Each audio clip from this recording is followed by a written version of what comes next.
ఒకటి సార్ నాకు ఇక్కడ డౌట్, గవర్నమెంట్ ఆఫ్ ఇండియా అదే ఐబీ నుంచి వచ్చింది మహారాష్ట్ర గవర్నమెంట్, కరెక్ట్. వచ్చినప్పుడు she was the incharge for that particular department. Sensitive, she was deputy chief secretary అప్పుడు. డెప్యూటీ చీఫ్ సెక్రటరీ అంటే చాలా హోమ్ అంటే చాలా పెద్ద క్యాడర్ అది అంటే లెవెల్ ఒకటి ఉంటుంది, హోమ్ డిపార్ట్మెంట్ లో ఉంది ఆమె అన్నమాట. మరి అలాంటప్పుడు ఇమీడియట్ గా వాళ్ళ హోమ్ మినిస్టర్కి చెప్పాలి కదా.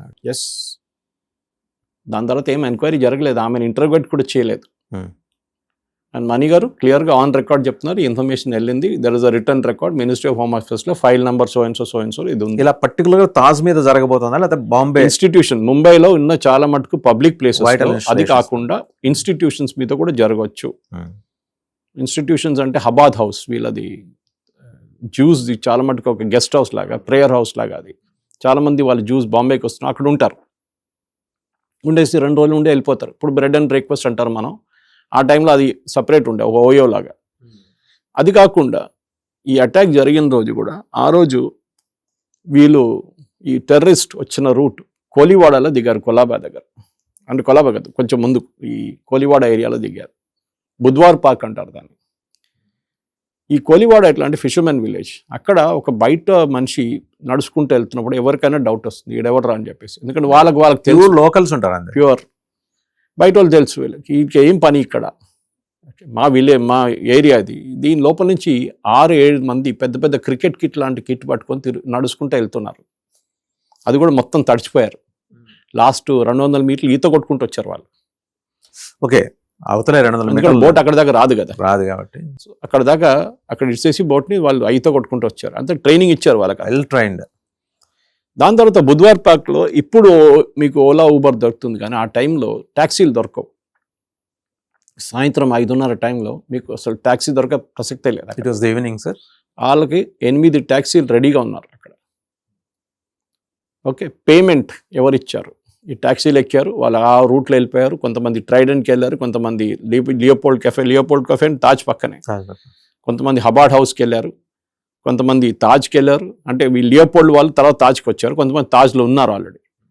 దాని తర్వాత కొంతమంది సిఎస్టీ స్టేషన్కి వెళ్ళారు, కామా హాస్పిటల్కి వెళ్ళారు. మనం చూసాం అక్కడ అన్ని అటాక్స్ జరిగినాయి. ఇప్పుడు ప్రశ్న, మెయిన్ క్వశ్చన్ ఇన్వెస్టిగేటర్స్ అడిగింది ఏంటంటే, మీకు ఇన్ఫర్మేషన్ వచ్చిన తర్వాత మీరు ఏం చేశారు ఒకటి. రెండవది, ఈ అటాక్ జరిగినప్పుడు ఎట్లాంటి రియాక్షన్ తీసుకున్నారు.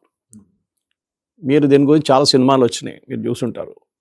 లోకల్ పోలీస్ని పంపించారు, వాళ్ళ దగ్గర 303 ఉంటుంది, కొంతమంది దగ్గర AK-47 ఉంటుంది, కానీ మోస్ట్ ఆఫ్ దమ్ 303 రైఫిల్స్ తీసుకెళ్తారు.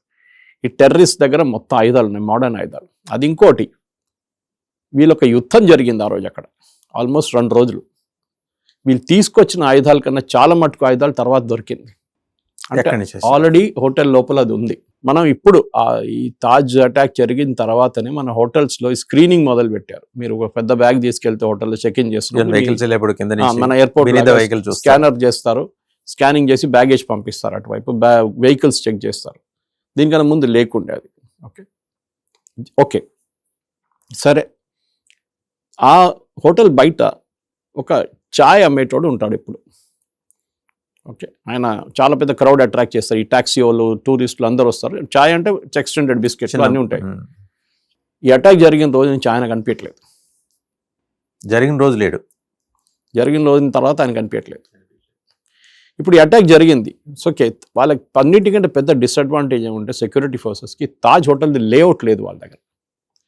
మీరు తాజ్ ఎప్పుడైనా వెళ్ళారంటే, ఈ తాజ్ కట్టినప్పుడు, దాదాపు నవరోజు కట్టినప్పుడు ఒక ఈగోతో కట్టారు ఆయన్ని. ఒక ఐ థింక్ కల్కటాలో ఏదో ఒక హోటల్లో ఆయన్ని అలౌ చేయలేదు. Indians and dogs not allowed అని రాసి పెట్టారు, కుక్కల్ని ఇండియన్స్ని అలౌ చేయట్లేదు అని చెప్పి. సో ఆయన అన్నారు, అట్లా అంటే నేనే ఒక హోటల్ కడతాను, అప్పుడు మీకు చూపిస్తాను ఎట్లా ఉంటుందని చెప్పి తాజ్ కట్టారు. కానీ ఆయనకి ఇచ్చిన డిజైన్, కట్టిన డిజైన్కి సెపరేట్ ఉంది. ఈ తాజ్ మీరు ఎప్పుడైనా వెళ్తే, నేను అక్కడ పనిచేసిన దానికోసం నాకు తెలుసు, I worked in Taj group, నా ఇంటర్వ్యూ అక్కడే జరిగింది. తర్వాత బెంగళూరులో తాజ్ గేట్వేలో పనిచేశాను నేను. అప్పుడు దీని ఎంట్రన్స్ సీకి ఫేస్ చేసుకుంటూ ఉండాలని చెప్పారు, గేట్వే ఆఫ్ ఇండియాకి. అదే కదా ఆబ్వియస్లీ. కానీ ఆర్కిటెక్ట్ కట్టినప్పుడు ఏం చేశాడంటే రివర్స్ చేసేసాడు. ఎంట్రన్స్ వెనకకి వెళ్ళిపోయింది, రివర్స్కి బ్యాక్ రేర్ పోర్షన్కి వెళ్ళిపోయింది, ఫ్రంట్ పోర్షన్లో కాదు.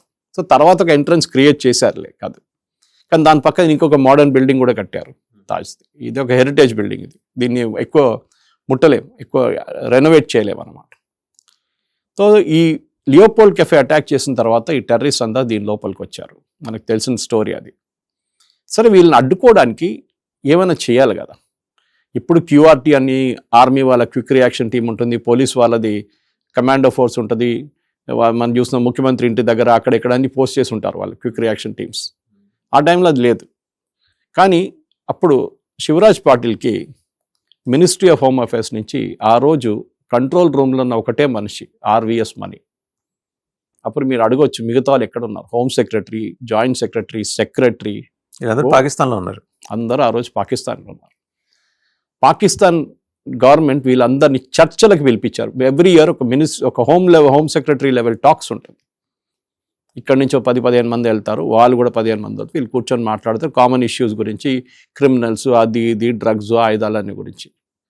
వీళ్ళ ప్లానింగ్ ఎట్లా అంటే పాకిస్తాన్ ఆ రోజు ఇండియాలో కంట్రోల్ రూమ్లో ఎవరు ఉండకూడదు. ఈ ఇన్సిడెంట్ జరిగినప్పుడు వీళ్ళందరూ పాకిస్తాన్ పిలిపించారు. పాకిస్తాన్ పిలిపించి ఈ డెలిగేషన్తోని 2 వెళ్ళారు ఎక్స్ట్రా మంది, వాళ్ళు హోమ్ మినిస్ట్రీ నుంచి కాదు, వాళ్ళని ఎవరు పంపించారో తెలియదు.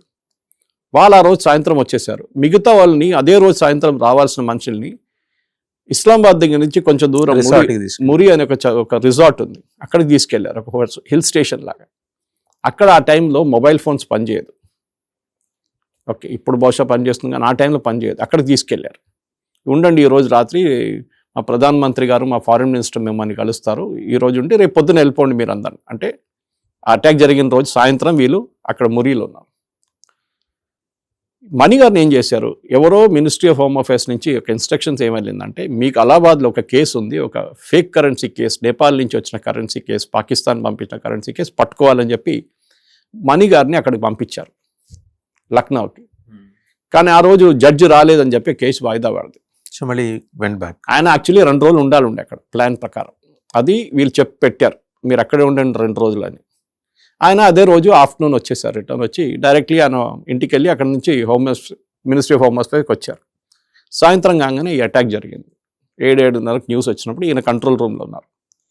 సో వీళ్ళ టీం కొంతమంది అక్కడ జూనియర్స్ అందరు కలిసి శివరాజ్ పాటిల్కి ఇన్ఫార్మ్ చేశారు, సార్ ఇట్లా అటాక్ జరుగుతుంది, ఏం చేయాలి, నేను చెప్తానులే అని చెప్పారంట. దాని తర్వాత అడిగారు, సార్ ఒక పని చేయొచ్చు మన దగ్గర, అక్కడ ముంబైలో సిఆర్పిఎఫ్ ఉన్నారు, సిఐఎస్ఎఫ్ ఉన్నారు. సిఐఎఫ్ ఎస్పెషలీ ఈ ప్రాక్సిమేట్ సెక్యూరిటీకి, ఎయిర్పోర్ట్ గార్డింగ్ వాళ్ళు చూసుకుంటారు. వాళ్ళ దగ్గర ఆయుధాలు ఉన్నాయి, మోడర్న్ ఆయుధాలు, వాళ్ళని పంపిద్దాం. అట్లీస్ట్ వాళ్ళకి తెలిసిపోతుంది టెర్రరిస్ట్కి ఎవరో ఉన్నారు, మోడర్న్ ఆయుధాలతో వచ్చారు, లేఅవుట్ వీళ్ళకి దగ్గర లేదు. ఓకే, వీళ్ళు కొంతమంది ఏం చేస్తారు, వీళ్ళు టెర్రరిస్ట్ ఫస్ట్ కంట్రోల్ రూమ్ కూడా వెళ్ళారు, వీళ్ళు సీసీటీవీ ఎక్కడ ఉందని చూడడానికి. అది కూడా మొత్తం డిస్ట్రాయ్ చేశారు. అంటే మీకు అసలు నాలెడ్జ్ లేదు, బ్లైండ్గా వర్క్ చేస్తున్నారు అనమాట. సో ఈ సిఐఎస్ పంపిస్తామని సజెషన్స్ ఇచ్చారు. గంట సేపట్లో వచ్చేస్తుండే వాళ్ళు ముంబై ఎయిర్పోర్ట్ నుంచి. వద్దని చెప్పారు, నో. దాని తర్వాత సిఆర్పిఎఫ్ని పంపిస్తాం సార్, పక్కనే ఉన్నారు వాళ్ళు, I think Rashtriya chemicals and fertilizers అని చెప్పి ఫ్యాక్టరీ ఉంది, అక్కడ ఉన్నారు వాళ్ళు, నో. ఇదంతా కూడా శివరాజ్ పాటిలే నో చెప్పేసి, అంటే వాళ్ళ ఆఫీస్ నుంచి వచ్చిన ఇన్స్ట్రక్షన్, నో. మినిస్టర్ గారు చెప్పారు, నో, మేము ఎన్ఎస్జీని పంపిస్తున్నాం, నేషనల్ సెక్యూరిటీ గార్డ్, మన బ్లాక్ క్యాట్ కమాండోస్ అంటాం. వాళ్ళ యూనిట్ మానేసార్లో ఉంది, హర్యానాలో. ఢిల్లీ నుంచి ఆ టైంలో గంటన్నరకు రావచ్చు అనమాట, వచ్చారు. సో వాళ్ళని ఒక 8:30-9 గంటలకు ఇన్ఫార్మ్ చేశారు. వాళ్ళు బయలుదేరారు. ఒక 11-11:30 వాళ్ళు చేరుకున్నారు. పాలెం టెక్నికల్ ఏరియా అంటారు. మీకు ఎయిర్పోర్ట్, ఢిల్లీ ఎయిర్పోర్ట్ తెలిస్తే ప్రధానమంత్రి, ప్రెసిడెంట్, విఐపీస్ అందరూ ఎయిర్పోర్ట్ పక్కన రారు. వాళ్ళకి సపరేట్ ఏరియా ఉంది, technical area, Palem technical area. అక్కడ ఒక ఎయిర్క్రాఫ్ట్ రెడీగా ఉంది. వీళ్ళు ఒక 80-90 మందిని ఎక్కించుకున్నారు దాంట్లో, ఎన్ఎస్జీ కమాండోస్ని. ఎక్కించుకున్న తర్వాత ఒక 11-11:30కి ఫోన్ చేశారు, సార్ వీళ్ళు బయలుదేరడానికి రెడీ ఉన్నారు, నో ఇప్పుడు వెళ్ళొద్దు, నేను వస్తున్నాను, వాళ్ళతో పాటు నేను కూడా వెళ్తాను అని శివరాజ్ పాటిల్ ఇన్స్ట్రక్షన్స్. ఎందుకండి, వాళ్ళు అక్కడ యుద్ధం నడుస్తుంది, every minute is precious.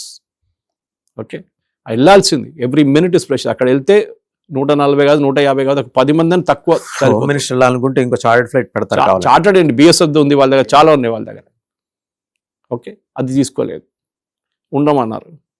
Phone చేశారు, మినిస్టర్ సాబ్ ఖానా ఖా రే. దాని తర్వాత ఫోన్ చేశారు, మినిస్టర్ సాబ్ తయారు హో రే, కొంచెం ప్లీజ్ వెళ్ళనియండి, అక్కడ పెద్ద ప్రాబ్లం ఉంది. దీని నడుమిట్లో ముంబైలో ఉన్న అప్పుడున్న కమిషనర్ ఆఫ్ పోలీస్, ఆయన కేరళలో ఉన్న కమిషనర్ ఆఫ్ పోలీస్, ఆయన ఫ్రెండ్ బ్యాచ్మేట్స్ వీళ్ళిద్దరు. ఆయనకు తెలిసినప్పుడు ఈయనకు ఫోన్ చేసి చెప్పారు, పని చేయి, మీ దగ్గర కొలాబాలో మార్కోస్ ఉంటారు, ఇది ఇండియన్ నేవీది కమాండో ఫోర్స్ పేరు మార్కోస్. వాళ్ళు they are not train for building fight.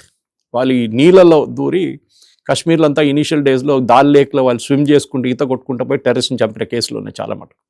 They are experts that. కానీ బిల్డింగ్ లోపల పనిచేయడానికి నావీ సీల్స్ లాగా వాళ్ళకి. కానీ ఓకే, అట్లీస్ట్ కమాండో ఫోర్స్ ఉంది, వాళ్ళకి తెలుసు రియాక్ట్ ఎట్లా చేయాలి, ఆ గోడ ఇంకా ఒకడు ఉన్నాడు ఎట్లా ఫైర్ చేయాలని వీళ్ళకి తెలుసు. వాళ్ళని పంపిద్దాం అంటే వాళ్ళని పంపించారు. వాళ్ళు గంటన్నర ఉన్నారు, వాళ్ళు ఏం చేయలేకపోయారు.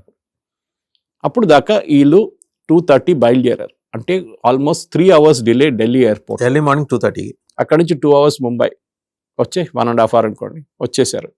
దిగంగానే ఆల్మోస్ట్ 4:30 అయిపోయింది పొద్దున, ఏది 7:30కి మొదలైంది సాయంత్రం అటాక్. ఓకే, ఇంత డిలే చూడండి కావాలని చెప్పేసి. 21 hours. లేదు, నాట్ 21 ఎగ్జాక్ట్లీ 7 hours సాయంత్రం మొదలైంది, పొద్దున 4:30, అంటే 7 + 5 + 4 9 hours అని చెప్పొచ్చు. దిగిన తర్వాత శివరాజ్ పాటిల్ అంటున్నాడు, నాకు గార్డ్ ఆఫ్ ఆనర్ కావాలి. దాని తర్వాత వీళ్ళు దిగుతారు, బ్లాక్ క్యాట్, నేను ఫస్ట్ దిగుతాను, నాకు guard of honour Maharashtra police, అది ప్రోటోకాల్ ప్రకారం ఇస్తారు ఎప్పుడైనా, అది నార్మల్ సర్కిల్. ఇక్కడ యుద్ధం నడుస్తుంది. పెళ్లికి వెళ్ళాడు సార్ ఆయన.